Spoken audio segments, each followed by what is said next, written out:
So, Bubba, it's great to talk to you this morning. Good And to I see know you. that you are really the expert on attorney marketing. I've known you for years. I've gone to many of your seminars. How did you get involved in marketing, and why did it spark your interest? Well, an attorney named Vic Carmody, who's a friend from Mississippi, knew that we were the largest DUI firm in the country back in the mid-90s. And he called me and said, would it be possible if I bring my office to Atlanta and you train us on whatever it is you're doing? He brought his whole firm, and that was around 1995, and went from never breaking 300,000 to 1.7 million the next year. Wow. And this past year, he nearly hit 3 million. And he's one attorney in an office in Mississippi, one of the most depressed states in the country. Vic has become a guru himself of training people. It's just that he doesn't do it all the time. But in 1994, I got on the internet. In 1999, I offered internet sites to attorneys who do DUI in other states. They were not my competitors, they were my friends. And we set up a network of attorneys that grew and grew. And in 2005, I sold that network to a company called Legal Brand Marketing in Woodland Hills, California. And I'm prohibited from marketing to DUI attorneys, but not to anyone else. So now that I'm reaching 60 next March, I decided I would get out and help more attorneys with marketing, because those people have become my best friends.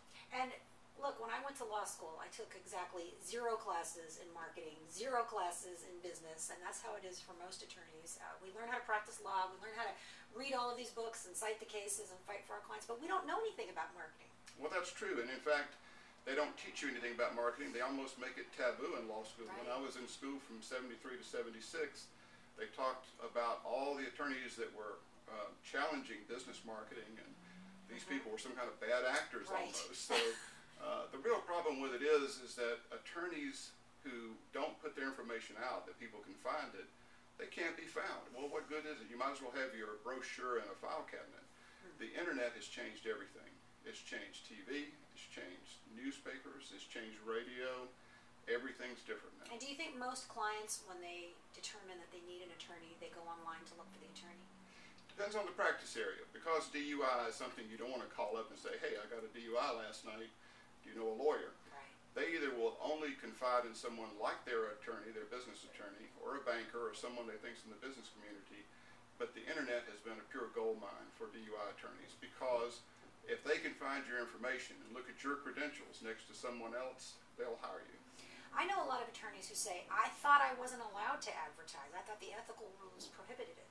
No, constitutionally, the U.S. Supreme Court said business commercial speech is protected. Even for attorneys? It is. Now, there's certain things you can't do, but for the most part, you are allowed to advertise as long as it's truthful, as long as it's not misleading, and as long as you better keep up with your ads, because they can come back and ask you one day, what did you write on this particular date? And with the internet, you have to have some type of archiving to keep up with that. And when you're talking about internet marketing, I know from going to your seminars, you're talking about a lot more than just building a great website, right? Right. Well, internet marketing has now become what the Yellow Pages might have been 20 years ago. Internet marketing has supplanted the Yellow Pages. The Yellow Pages, quite frankly, are all going to be electronic, all on the internet soon. Nobody's using books anymore. And so you start with that as your center point, but then you use other things, such as television on a limited basis, other type of print media, possibly even use a tabloid or magazine or newspaper format that goes out to prospective clients, as long as it's marked as advertising. There's all sorts of things you can do to make money in advertising and using advertising for your legal practice. And what about social networking, Facebook, Twitter, those kind of sites?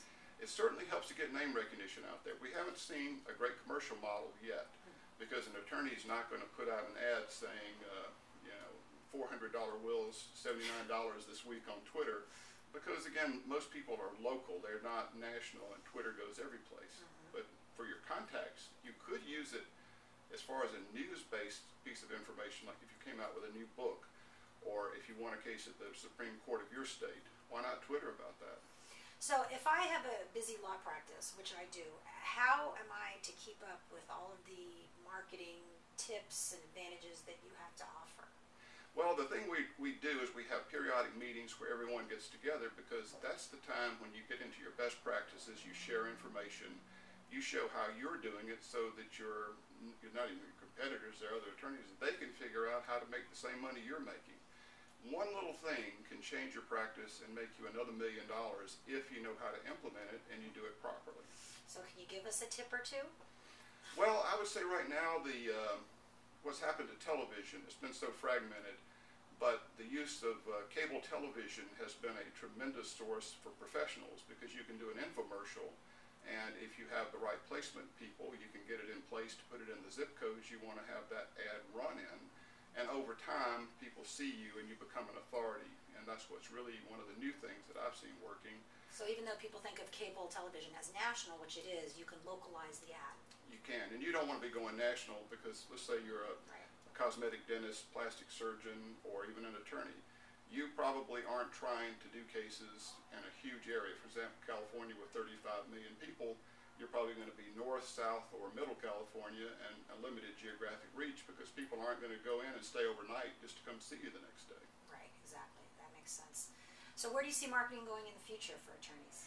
Well, the attorneys who are not embracing modern technology, and I mean that in terms of mobile phone application ads and internet access, all the things that are going on, the younger the generation is, the more likely they are going to find you there.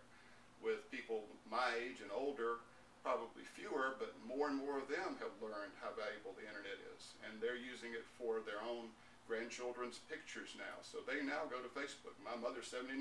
She's a Facebook fanatic. She gets on there every day, only because that's where her grandchildren are. That's who's communicating with her.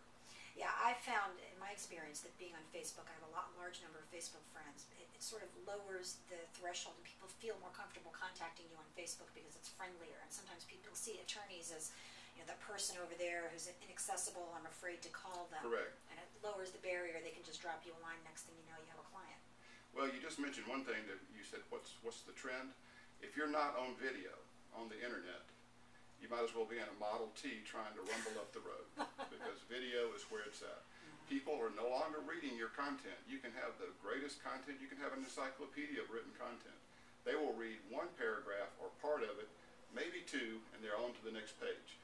But a video locks them in until that video's over. So if you use video, you're going to get a lot more business because people actually get to see you, and basically they're evaluating you. Is this somebody that I think could sell my case in a courtroom? Because what do you pick up from a photo and a piece of Right. text? Anybody can look good in a photo. That's right. That's right. That's right. If you're not articulate, if you're not able to get on your feet and talk in front of people, you're out of luck. All right, so for any attorneys who are looking at this, who are thinking about using some marketing for themselves or for their firms, what would you say to them? Well, first of all, you have to drop all of your old manner of thinking, which is, I never even went into the yellow pages. Why would I get on the internet? Right. Well, my partners used to say that to me, but when we surpassed $1 million a year from internet business, they started bowing down to me. But when I first told them that I was setting up a website in early '95, I said, would you guys like to invest with me? I'm buying some websites and having these built. They basically turned to me and said, are you out of your effing mind? Who would hire somebody off the internet? They don't say that anymore. Right. But, it's funny that I'm the oldest attorney in the firm. My background was a history major, and I had business majors who were telling me that I was out of my mind. Well, they no longer think that. Yeah, well, I think the proof is in your success. So, Bubba, it's great talking to you today. Thank you so much. Thank you, Lisa. I appreciate it.